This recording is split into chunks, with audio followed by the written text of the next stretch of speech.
العالمین والصلاة والسلام علی سید المرسلین اما بعد۔ حضرات،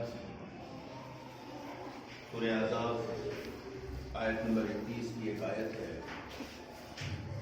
جس کو دنیا بھر میں تمام جلسوں میں بہت پڑھتے ہیں، شاید ہی کوئی جلسہ ہو جس میں اسے نہ پڑھتے ہوں۔ آج پوری گفتگو کی آیت پر ہوگی۔ ارشاد ربانی ہے، لقد کان لکم فی رسول اللہ اسوۃ حسنۃ، لقد کان لکم فی رسول اللہ اسوۃ حسنۃ لمن کان یرجو اللہ، لمن کان یرجو اللہ۔ اس کا ترجمہ عرض کر دے رہا ہوں، آگے آیت بھول گیا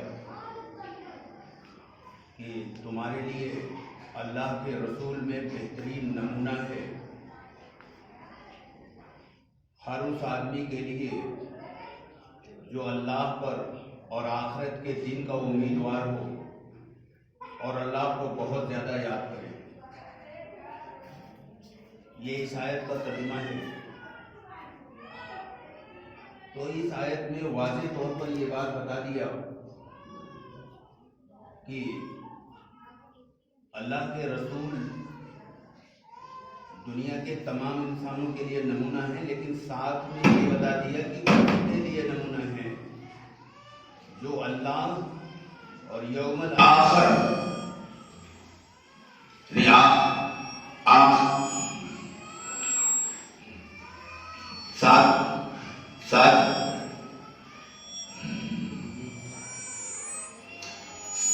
اس کو رہنے دیں۔ ساتھ میں یہ بتا دیا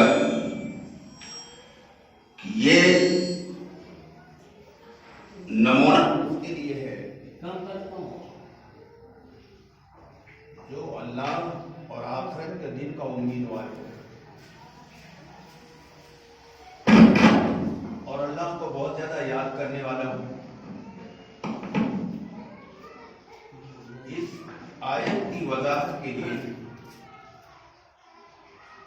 قرآن کریم کی اس آیت کی وضاحت کے لیے ایک مثال لاتا ہوں، اس سے بات بالکل واضح ہو جائے گی کہ اس آیت میں اللہ نے جو یہ شرط لگائی ہے کہ یہ نمونہ اس کے لیے کارگر و مفید ہوگا جو اللہ اور آخرت کے دن کا امیدوار ہو اور بہت زیادہ اللہ کو یاد کرنے والا ہو۔ ابو داؤد اور ترمذی اور نسائی میں ایک حدیث آئی ہے، اللہ کے رسول صلی اللہ علیہ وسلم نے فرمایا، جو آدمی اپنے مال کی حفاظت میں مارا جائے وہ شہید ہے، اور جو اپنی جان کی حفاظت میں مارا جائے وہ بھی شہید ہے، اور جو دین کی حفاظت میں مارا جائے وہ بھی شہید ہے، جو اپنے اہل و عیال کی حفاظت میں مارا جائے وہ بھی شہید ہے۔ حدیث کے الفاظ سے یہ ظاہر ہے کہ یہ لڑنے سے متعلق نہیں ہے، بلکہ مارے جانے پر ایمان والے کے انجام سے متعلق ہے۔ اس حدیث کا مطلب یہ نہیں ہے کہ جہاں بھی کوئی جان مال کا مسئلہ پیش آوے فوراً لڑ جاؤ، چاہے اس کی وجہ سے ختم ہی کر دیا جاؤ، بلکہ اس کا مطلب یہ ہے کہ اگر کبھی ایسا واقعہ پیش آوے اور کوئی اس بنا پر آپ کو ختم کر دے تو اس کو شہادت کا درجہ ملے گا، لیکن جو آدمی سنجیدہ نہیں ہوگا، اپنے نفسانی جذبات کی تکمیل کے لیے رسول کے یہاں سے جواز لینا مطلوب ہوگا، وہ اس حدیث کے الفاظ کو لے گا اور یہ کہے گا کہ اسلام جو ہے وہ بہادری کی تعلیم دیتا ہے۔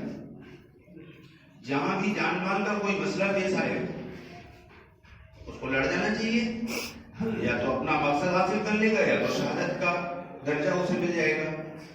لیکن جو آدمی اللہ سے ڈرنے والا ہوگا اس کی سنجیدگی اس کو اس سوال تک پہنچا دے گی کہ اگر مال کی دفاع میں شہید ہونا مطلق معنوں میں ہوتا تو رسول اکرم صلی اللہ علیہ وسلم کی زندگی اس کے برعکس کیوں نظر آتی ہے؟ مثلا ایک صحابی ہیں جن کا نام صہیب رضی اللہ تعالیٰ عنہ ہے. یہ روم کے رہنے والے تھے. وہاں سے ہجرت کر کے مکے میں آ کر بس گئے تھے. تلوار کی تجارت کیا کرتے تھے اور ان کی تجارت میں بڑی ترقی ہوئی. مکے کے مالداروں میں ان کا شمار ہو گیا. لیکن جب مکے سے یہ مدینے کی طرف ہجرت کرنے کے لیے جا رہے تھے اس وقت مشرکین مکہ نے ان کو گھیر لیا. اس کی تفصیل میں نہ جا کر ورنہ مضمون میرا پورا ہو جائے گا اسی واقعے میں ہی. میں مختصر میں جتنا مجھے ضرورت ہے مثال کے لیے اتنا لا رہا ہوں. مشرکین نے کہا کہ جب تم ہمارے یہاں آئے تھے تو تم غریب آدمی تھے, تمہارے پاس کچھ بھی نہیں تھا. تم نے یہ مال ہمارے درمیان میں رہ کر کمایا ہے. تو انہوں نے قسم کھا کے کہا مشرکین نے کہ یہ ہرگز نہیں ہو سکتا کہ تم یہاں سے اپنا مال لے کر چلے جاؤ. تو سیدنا صہیب رضی اللہ تعالیٰ عنہ نے مشرکین کے اس مطالبے پر یہ کہا کہ اگر میں تمہیں اپنا پورا مال دے دوں تب مجھے جانے دو گے؟ انہوں نے کہا ہاں. تو انہوں نے کہا میرا سارا مال فلاں جگہ ہے, لے لو, اور 2 باغیاں ہیں وہ بھی میں نے آپ کو دے دیا, وہ لے لو. سب کچھ ہو گئے مشرکین. اور صہیب وہاں سے سارا مال اپنا ان کو دے کر مشرکین کو مدینہ پہنچے. اللہ کے رسول صلی اللہ علیہ وسلم کو جب اس واقعے کی اطلاع ہوئی کہ انہوں نے سارا مال مشرکین کو دے کر کے مدینہ آئے ہیں تو اللہ کے رسول کا چہرہ خوشی سے دمک اٹھا اور 2 مرتبہ ایک جملہ کہا, صہیب کی تجارت کامیاب رہی, صہیب کی تجارت کامیاب رہی. تو اگر مال کی دفاع میں شہید ہونا مطلق معنوں میں ہوتا تو اللہ کے رسول کو یہ کہنا چاہیے تھا کہ یہ تم نے ٹھیک نہیں کیا.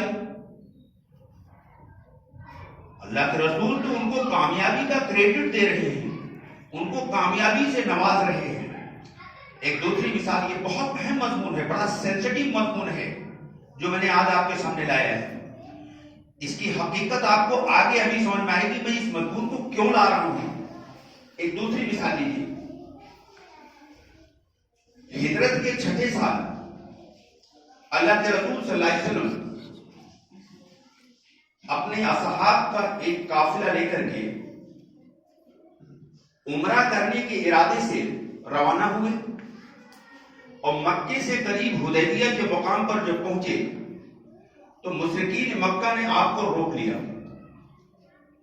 اور کہا ہم آپ کو مکے میں داخل نہیں ہونے دیں گے. صلح کی بات چیت ہونے لگی. اسی درمیان میں مشرکین کے جو اس طرف سردار بھی تھے اور اس وقت وکیل بن کے آئے ہوئے تھے جو صلح کی بات چیت کر رہے تھے, ان کا نام تھا صہیب. اس وقت ایمان نہیں لائے تھے, بعد میں لائے. ان کے بیٹے ابو جندل بیڑیوں میں جکڑے ہوئے مسلمانوں کے سامنے آ کے کھڑے ہو گئے. یہ مسلمان ہو چکے تھے اور اس کی وجہ سے مشرکین ان کو بڑی تکلیف دے رہے تھے. ان کے پاؤں میں لوہے کی زنجیریں ڈال دیا تھا. جب ان کو یہ معلوم ہوا کہ رسول اکرم صلی اللہ علیہ وسلم مکے سے قریب حدیبیہ کے مقام پر اپنے صحابہ کے ساتھ ٹھہرے ہوئے ہیں تو اس امید میں کسی طرح سے چھپ کر بھاگ کر کے یہاں آئے کہ میں مسلمانوں کے پاس چلا جاؤں گا تو مجھے بچا لیا جائے گا اور میں اس ظلم سے نجات پا جاؤں گا. ابو جندل اس وقت بھی بیڑیوں میں تھے اور خون ان کے بدن سے رس رہا تھا. جب ابو جندل کو صہیب نے دیکھا تو مشرکین کے سردار بھی تھے, ابو جندل کے باپ بھی تھے. وہ یہ بات ذہن میں رکھی کہ ابو جندل کے باپ تھے جو مشرکین کے سردار بھی تھے اور ان کے وکیل بھی تھے. اس وقت ایگریمنٹ پر جو ڈسکشن تھا وہ صہیب ہی کر رہے تھے. انہوں نے ابو جندل کو دیکھتے ہی کہا کہ اس کو واپس کریے, میرے حوالے کرو اسے. اللہ کے رسول نے ریکویسٹ کیا کہ ایک آدمی مجھے دے دیجیے. اس وقت صہیب نے جو جواب دیا ہے وہ بڑا دردناک ہے. انہوں نے کہا اگر ابو جندل کو میرے حوالے نہیں کیا تو آپ سے کسی بات پر صلح نہیں ہوگی۔ یہ بڑا جذباتی وقت تھا۔ ابو جندل مسلمانوں کے قافلے کے سامنے خون سے لہو لہان کھڑے تھے، اور اس وقت انہوں نے کچھ جملے کہے، وہ میں عرض کرنے جا رہا ہوں۔ انہوں نے کہا کہ اے مسلمانوں، یہ بڑی دردناک بات ہے۔ انہوں نے کہا اے مسلمانوں، میں اسلام لا چکا ہوں، کیا میں دوبارہ ان مشرکین کی طرف پھر لوٹا دیا جاؤں گا؟ اور پھر جو آگے کا جملہ کہا وہ بڑا دردناک ہے۔ انہوں نے کہا اے مسلمانوں، تم کو دکھائی نہیں دے رہا ہے کہ انہوں نے مجھے کس قدر اذیتیں دے رکھا ہے؟ یہ کن سے کہہ رہے تھے؟ ایک دو آدمی تھے، وہ 1500 مسلمان تھے وہ، اور یہ کس پوزیشن میں تھے مسلمان، یہ بھی ذرا سا آپ کو بتا دوں۔ یہ بعد میں بتاؤں گا، پہلے واقعہ پورا پڑھ دو، پوزیشن بعد میں بتاؤں گا، ورنہ یہ واقعے کی تاثیر ختم ہو جائے گی۔ جب انہوں نے یہ جملہ کہا، صحابہ پر کیا بیتی میں اس کی تفصیل میں نہیں جاؤں گا، وہاں ایک سے ایک بیٹھے ہوئے تھے، وہاں فاروق اعظم جیسا بہادری موجود تھا، اور شیر کی طرح پلٹ پلٹ کر کے وار کرنے والے، اس لیے ان کو حیدر کرار کہا جاتا ہے۔ بہت کم لوگ جانتے ہیں حیدر کرار، شیر کی یہ صفت ہوتی ہے، وہ پلٹ پلٹ کر کے وار کرتا ہے۔ تو وہاں حیدر کرار جن کی شیر کی صفت تھی وہ بھی موجود تھے۔ اتنے بہادروں کی موجودگی میں پیغمبر نے کہا کہ اے ابو جندل، میں تجھے صبر کی نصیحت کرتا ہوں، تم صبر کرو۔ مطلب یہ ہے کہ واپس آپ کو لوٹاؤں گا، کیونکہ معاہدہ ہو چکا ہے، معاہدہ نہیں توڑا جا سکتا۔ اللہ کے رسول نے فرمایا جو وعدہ پورا نہ کرے اس کا ایمان نہیں، اس کا دین نہیں، اور جو امانت دار نہیں اس کا ایمان نہیں، جو وعدے کا لحاظ نہ کرے اس کا دین نہیں، جو امانت دار نہیں اس کا ایمان نہیں، اور جو وعدے کا لحاظ نہ کرے اس کا دین نہیں، تو کچھ بچے گی۔ تو پیغمبر تھے، مسلمان کی جان کے مقابلے میں وعدہ جو اللہ کی طرف سے پورا کرنے کا حکم دیا گیا وہ زیادہ اہم تھا۔ اس وعدے کی وجہ سے پیغمبر طاقت میں ہونے کے باوجود یوں کہا کہ ابو جندل تم صبر کرو، اللہ تمہارے لیے اور دوسرے کمزور مسلمان جو ہیں ان کے لیے راستہ پیدا کرے گا۔ اب یہ تفصیل میں جاؤں گا تو وقت میرے پاس نہیں بچے گا، بہت کم وقت ہے۔ بعد میں راستہ نکلا، وہ پوری تفصیل ہے، میں اس میں نہیں جاؤں گا۔ اگر وہ حدیث جو ابھی میں نے سنایا تھا اگر وہ مطلق معنوں میں ہوتی تو اللہ کے رسول صبر کی بات کیوں کرتے؟ وہاں تو پاور میں تھے پیغمبر، فوراً کہتے کہ آئیے میدان میں، یا تو معاملہ میرے ہاتھ میں ہوگا یا تو شہادت کا جام پیوں گا، دو میں سے تیسری کوئی چیز نہیں۔ اور پھر پیغمبر کس پوزیشن میں تھے ذرا یہ بھی تو جانیے آپ۔ سورہ فتح آیت نمبر 22 میں اس وقت پیغمبر کس پوزیشن میں تھے یہ اللہ نے بتایا۔ وَقَاتَلَكُمُ الَّذِينَ كَفَرُوا لَوَلُّوا الْأَدْبَارَ ثُمَّ لَا يَجِدُونَ وَلِيًّا وَلَا نَصِيرًا۔ پیغمبر کس مقام پر ہے یہ قرآن بتا رہا ہے، قرآن گواہی دے رہا ہے، کسی انسان کی گواہی کی ضرورت نہیں ہے، اللہ گواہی دے رہا ہے۔ اس کا ترجمہ یہ ہے کہ اے پیغمبر، اگر جنگ ہوتی تھی یا انکار کرنے والے پیٹھ پھیر کر بھاگتے، پھر نہ پاتے اپنا حمایتی اور مددگار۔ قرآن کی یہ آیت واضح طور پر بتا رہی کہ پیغمبر طاقت میں تھے اور مشرکین کمزور تھے، اس کے باوجود پیغمبر نے ان کی باتوں کو مان لیا۔ تیسری مثال میں 4 مثال دوں گا پھر اصل جگہ پر آؤں گا، یہ اتنا سینسیٹیو آیت ہے۔ تیسری مثال اسی صلح حدیبیہ میں مشرکین مکہ نے رسول اکرم صلی اللہ علیہ وسلم سے کہا کہ ہم آپ کو عمرے کے لیے مکے میں داخل نہیں ہونے دیں گے۔ یہ اس وقت کی پوری عرب کی ایک ہزاروں سال سے چلی آئی روایت کے خلاف مشرکین کا یہ اعلان ہے. میں اس کی تفصیل میں نہیں جاؤں گا، لیکن یہ ہزاروں سال کی چلی آئی ہوئی روایت ان کے یہاں یہ تھی کہ حرم میں جانے کے لیے کسی کو روکا نہیں جائے گا، چاہے دشمن ہو چاہے دوست ہو، کسی کو نہیں روکا جائے گا. یہ ان کے یہاں روایت چلی آئی. لیکن پیغمبر کو نہ روک دیا. پیغمبر راضی ہو گئے. آپ عمرے کے لیے مکے میں داخل ہونے کے لیے اصرار نہیں کیا، وہیں سے مدینہ واپس آ گئے. جبکہ یہ خالص دینی معاملہ تھا. تو اگر اس حدیث کا مطلب یہ ہوتا جیسا کہ بعض لوگوں نے لیا ہے، تو پیغمبر کہتے بھائی یا تو آج عمرہ ہوگا یا تو شہادت ہوگی، واپسی کا کوئی سوال ہی نہیں ہے. لیکن پیغمبر واپس ہو گئے بغیر عمرہ کیے. دینی مداخلت کو توجہ کرنا، آج کہتے ہیں دین کی وجہ سے میں کر رہا ہوں، جھوٹ بولتے. دینی مداخلت کو پیغمبر نے گوارا کر لیا طاقت میں ہونے کے باوجود. ہمارا حال یہ ہے کہ ہم کسی لائق نہیں، پھر بھی ہم صبر کرنے کو، نرم پڑنے کو، صلح کرنے کو تیار نہیں ہیں. ذرا ہم دین آپ کو بتا رہے ہیں اس آیت کی روشنی میں، سورہ احزاب کی آیت جو ہم نے پڑھی. پیغمبر طاقت میں ہونے کے باوجود ان کی بکواسوں کو سن لیا اور صبر کے ساتھ مدینہ واپس آ گئے. چوتھی مثال، اس کے بعد پھر آؤں گا اصل جگہ پر. چوتھی مثال، عمار بن یاسر ایک صحابی ہیں. یہ غلام تھے. بنو مخدوم ایک خاندان، ایک قبیلہ تھا قریش کا، اس کے یہ غلام تھے.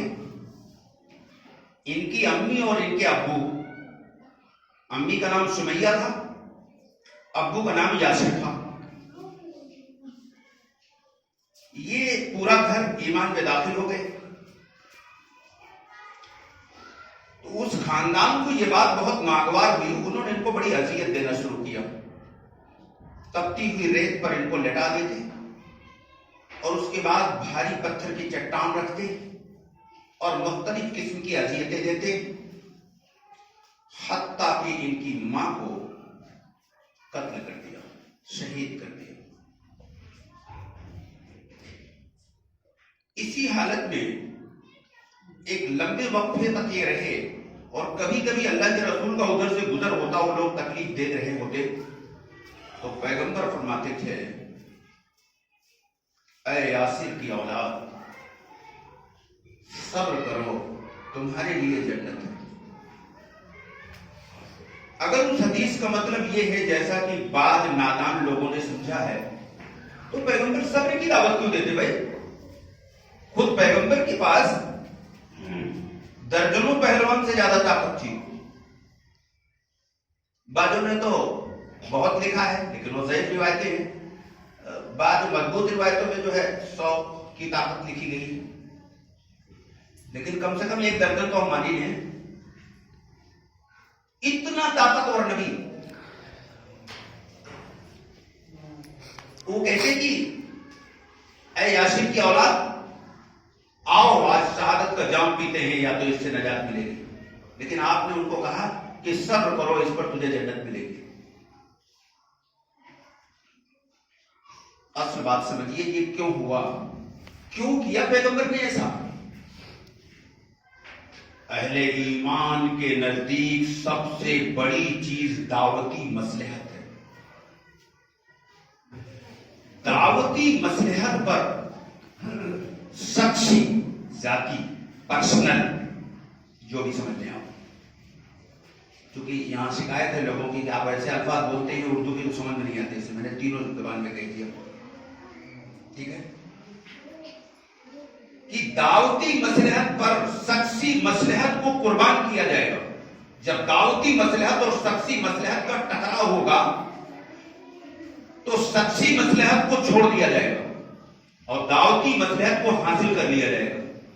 رسول اکرم صلی اللہ علیہ وسلم نے تمام مواقع پر جو صبر کی تلقین کی تھی اس کی وجہ یہی دعوتی مصلحت تھی. اور یہ دعوت کا کام مؤثر انداز میں چلتا رہے, اس میں کوئی رکاوٹ نہ آنے پائے, اس کے لیے رسول نے کیا کیا ذرا یہ بھی تو سن لیجیے.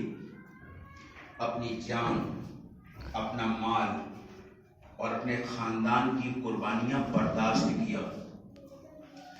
یہاں تک کہ دشمنوں نے جب دین میں مداخلت کیا, لوگ کہتے ہیں نا دین میں مداخلت برداشت نہیں, اکثر جوش مائک میں کہتے ہیں حضرت لوگ, میں حضرتوں کی بات کر رہا ہوں, عوام کی نہیں. یہاں تک کہ دشمنوں نے دین میں مداخلت کی, پیغمبر نے ان کی دینی مداخلت کو بھی برداشت کر لیا طاقت میں ہونے کے باوجود. آپ تو کسی لائق نہیں, وہ تو طاقت میں تھے. قرآن نے کامیابی آیت پڑھ کے ثابت کیا کہ پیغمبر طاقت میں تھے, پھر بھی ان کی دینی مداخلت کو بھی برداشت کر لیا,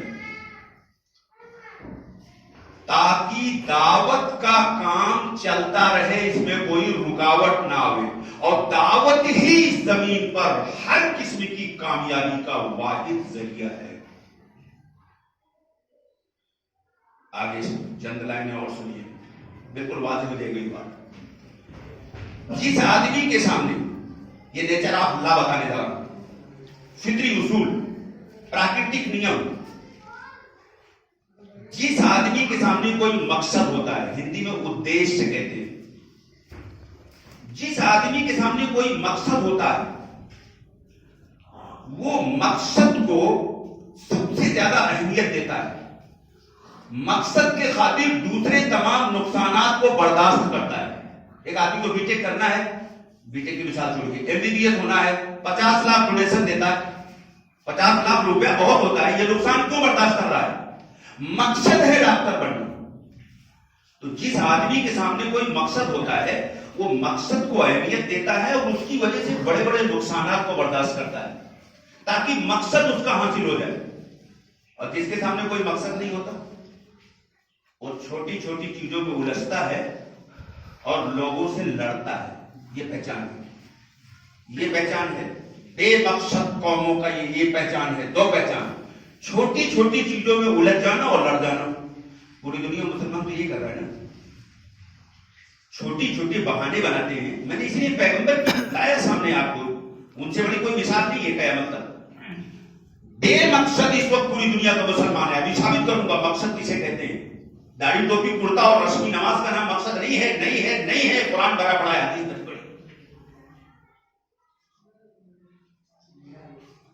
دائی اس زمین کا سب سے بڑا مقصد انسان ہوتا ہے. دعوت سے بڑا اس زمین آسمان کے درمیان میں کوئی مقصد نہیں ہے. اور دائی کی صفت کیا ہے یہ بھی ذرا سن لیجیے دل تھام کر کے. دائی اللہ کے لیے تڑپنے والا ہوتا ہے.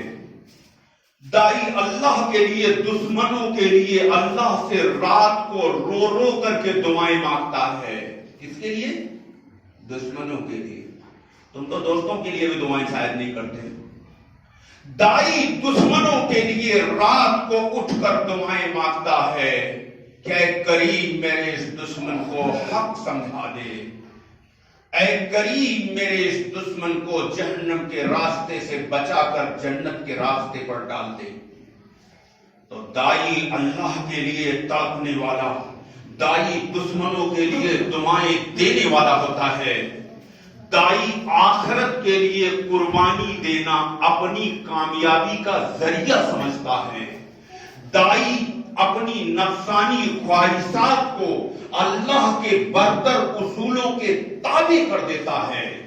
اور دائی عظمت خدا بندی میں اس قدر ڈوب جاتا ہے کہ وہ پست نظر آنے لگتا ہے. اور خوف آخرت اس کے اندر اس قدر اتری ہوئی ہوتی ہے کہ اس کے اندر سے اس کی عقل چھین جاتی ہے. توجہ کرنا اس آخری جملے کو. خوف آخرت اس کے اندر اس قدر غالب ہوتی ہے کہ اس کے اندر سے اس کی عقل نکل جاتی ہے.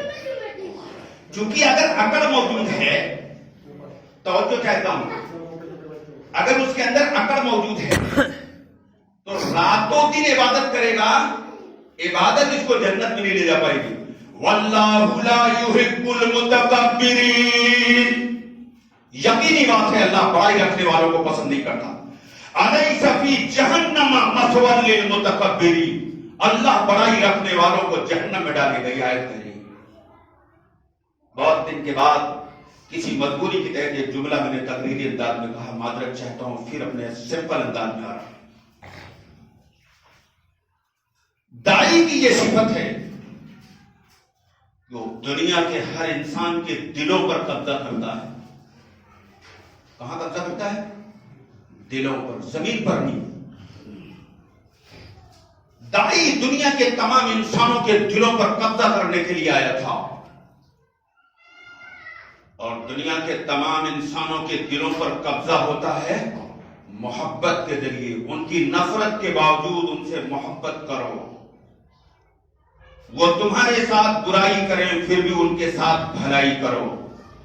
یہ وہ ہتھیار ہے کہ نفرت کا جواب محبت سے دو، برائی کا جواب بھلائی سے دو، تو وہ سب تمہارے دوست بن جائیں گے.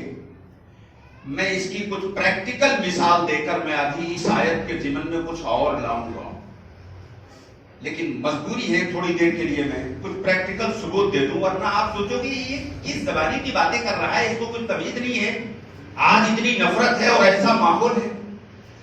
کل میرے یہاں ایودھیا سے چل کر ایک پنڈت جی آئے تھے جن کا سگا بھائی ڈی ایم اور وہ خود بہت بڑی پوسٹ کے مالک اور ڈگری ہولڈر.